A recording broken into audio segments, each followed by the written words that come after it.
थे आपके अपने परिवार में। फ्रांसीसी क्रांति से रिलेटेड जितना भी क्वेश्चन होगा लाइव सेशन में हम पूरा इसका डिटेल बता दिए थे। वो वीडियो के माध्यम से आपका जो 9th का क्लास है NCERT उसका पहला चैप्टर जो है फ्रांसीसी क्रांति है, इसका जो महत्वपूर्ण क्वेश्चन है वो हम बता रहे हैं। आप सब कॉपी किताब लेकर, कॉपी कलम लेकर के लिख लीजिएगा। फ्रांसीसी क्रांति की शुरुआत कब हुआ था? 14 जुलाई 1789 को। और कहाँ पर हुआ था? पेरिस नगर में। ठीक है। लगभग कितने मर्द और औरत टाउन हॉल में एकत्र हुए? 7,000। और इसमें हथियारों की खोज में वे बहुत सारे सरकारी भवनों में जबरन पड़ते थे। तो पेरिस नगर के किस भाग की ओर चल पड़ा और बास्टिल किले को तोड़ डाला? पूर्वी भाग पर। तो बताइए कि तोड़ डाला मतलब कोई जन सेना था। जन सेना का मतलब क्या था? बिना तैयारी मतलब कोई तैयारी नहीं, राजा से युद्ध लड़ेंगे। फ्रांसीसी क्रांति के समय फ्रांस की जनसंख्या कितना था? 2.8 2.8 करोड़।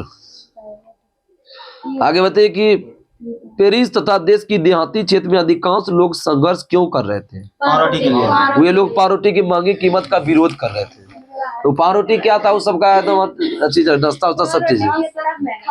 आगे बताइए फ्रांसीसी क्रांति के समय फ्रांस का राजा कौन था? लुईस 16वां। लुईस 16वां किस राजवंश के थे? बुर्बो राजवंश। आई लुईस 16वां के शासन फ्रांस ने अमेरिका के कितने उपनिवेश को साझा कर ब्रिटेन से आजाद करा दिया? 13। अब फ्रांस का मुद्रा क्या था? फ्रांसीसी क्रांति में लिब्रे। लिब्रे समाप्त कब हुआ था? 1794। फ्रांस की मुद्रा लिब्रे कब समाप्त हुआ? 1794। 18वीं सदी में फ्रांसीसी समाज कितने स्टेट में बटा था? 3 स्टेट। कौन कौन था? पादरी, कुलीन और सब कर्मचारी। पादरी चर्च में हुआ। कुलीन वर्ग में कौन आया? राजा थे, अधिकारी, बड़े विधायक सब। और तीसरे स्टेट में बड़े व्यवसायी, व्यापारी, अदालती, कर्मचारी, वकील, किसान, कारीगर, छोटे किसान, मुबीन, मजदूर, जो भी है लास्ट तीसरे वर्ग। आगे बताइए कि प्राचीन राजतंत्र पद का प्रयोग कब से पहले किया जाता था? 1789 से पहले।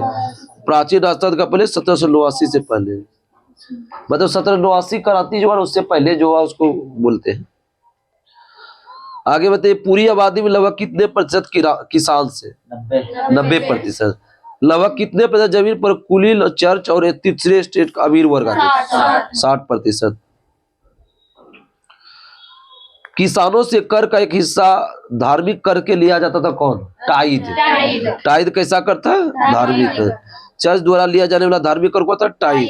उपज का कौवा भाग होता था? 10वां। टाइद उपज का 10वां। और टाइल एक प्रकार का क्या था? प्रत्यक्ष कर, जो राज्य सरकार द्वारा। टाइल सीधे राज्य द्वारा करता कैसा करता? प्रत्यक्ष। राज्य को दिया जाने वाले कर देने से छूट था किसको? पादरी वर्ग। मतलब पादरी वर्ग पहला स्टेट में क्या होता था? टैक्स नहीं देता था। फ्रांस की जनसंख्या 1715 में कितना करोड़ था? 2.3। और 1789 में 2.8 करोड़। अनाज की तुलना में उसकी काफी तेजी बढ़ गई। फ्रांस की 60% जमीन पर हक था किसका? पादरी, कुलीन और तीसरे स्टेट तीनों का। 18वीं सदी में उभरते मध्यम वर्ग में शामिल थे कौन कौन? 18वीं सदी में उद्योगपति, व्यापारी, प्रशासनिक अधिकारी और वकील। The two treatises of government के लेखक जॉन लॉक को। टू ट्रीटाइटेज ऑफ गवर्नमेंट की रचना किसने किया? John Locke. The spirit of the laws नामक रचना किसने किया था? Montesquieu. The spirit of the laws की रचना मॉन्टेस्क्यू। द सोशल कॉन्ट्रैक्ट के लेखक रूसो। द सोशल कॉन्ट्रैक्ट के लेखक रूसो। मैं ही राज हूं मेरे शब्द ही कानून है किसने कहा? लुईस 16वां। मैं ही राज हूं मेरे शब्द ही कानून है, लुईस 16वां। फ्रांस में कौन सी राजनीतिक संस्था थी जिसमें तीनों स्टेट अपने भेजते थे? State general. स्टेट जनरल में तीनों जाते थे। फ्रांस में नेशनल असेंबली क्यों बनाई गई थी बताए थे? फ्रांस की संविधान बनाने हेतु सम्राट की शक्ति सीमित के लिए। फ्रांस में नेशनल असेंबली क्यों बनाएगी? फ्रांस का संविधान बनाने हेतु सम्राट का शक्ति की आवाज सीमित हो, सम्राट अपने बल से काम नहीं करेगा। तृतीय स्टेट के आह्वान पर नेशनल असेंबली का गठन कब हुआ था? तारीख बताते हैं। 5 मई 5 मई 1789। स्टेट जनरल में तीसरे स्टेट के लोगों का नेतृत्व किसने किया था? मिराबियो और आवेसिये। स्टेट जनरल सभा में तीसरे स्टेट के लोगों का नेतृत्व किसने किया था? मिराबियो और आवेसिये। तीसरे स्टेट क्यों है, क्या है, पुस्तक लिखा किसने लिखा? तीसरे स्टेट क्या है, पुस्तक लिखा किसने? आवेसिये। नेशनल असेंबली का संविधान प्रारूप तैयार करने में व्यस्त था। फ्रांस का संविधान कब बना था? 1791। फ्रांस का संविधान कब बना? 91। अब फ्रांस का संविधानिक राजतंत्र वही हुआ 1791। अब फ्रांस गणराज्य कब बना? 1792। फ्रांस का सबसे सफलता क्रांतिकारी राजनीतिक क्लब कौन था?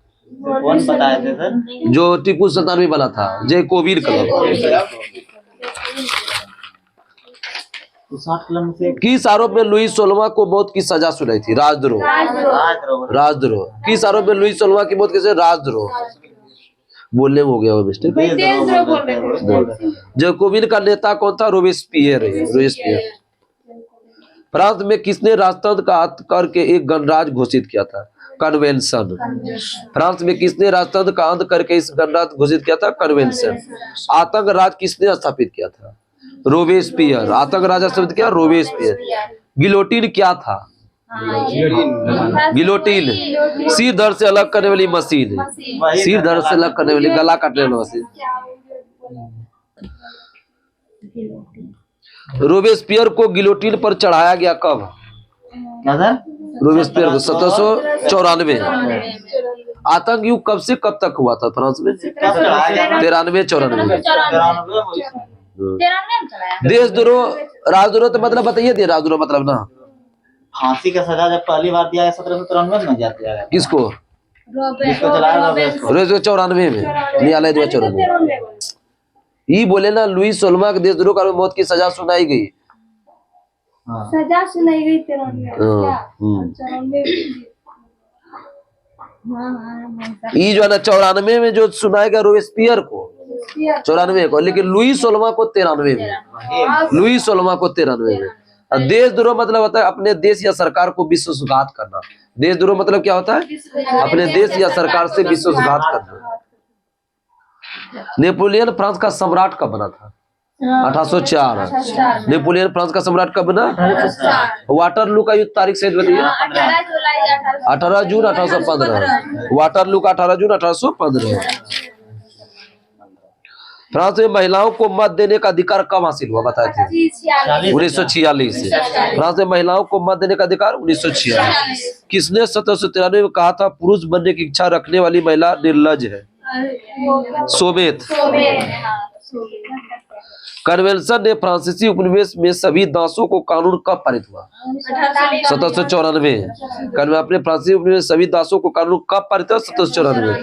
और फ्रांसीसी में अंतिम रूप से दास प्रथा को अंत कब हुआ? 1848। अंतिम रूप से अंत हुआ 1848। वाटरलू युद्ध कब हुआ था? तारीख बताए थे। 18 जून 1815। और कौन हारा था? नेपोलियन। इसके तहत ये कंप्लीट हुआ। कल आपका पॉलिटी चलेगा फर्स्ट। ठीक है, ठीक है, तब तक के नमस्कार। जय हिंद, जय भारत।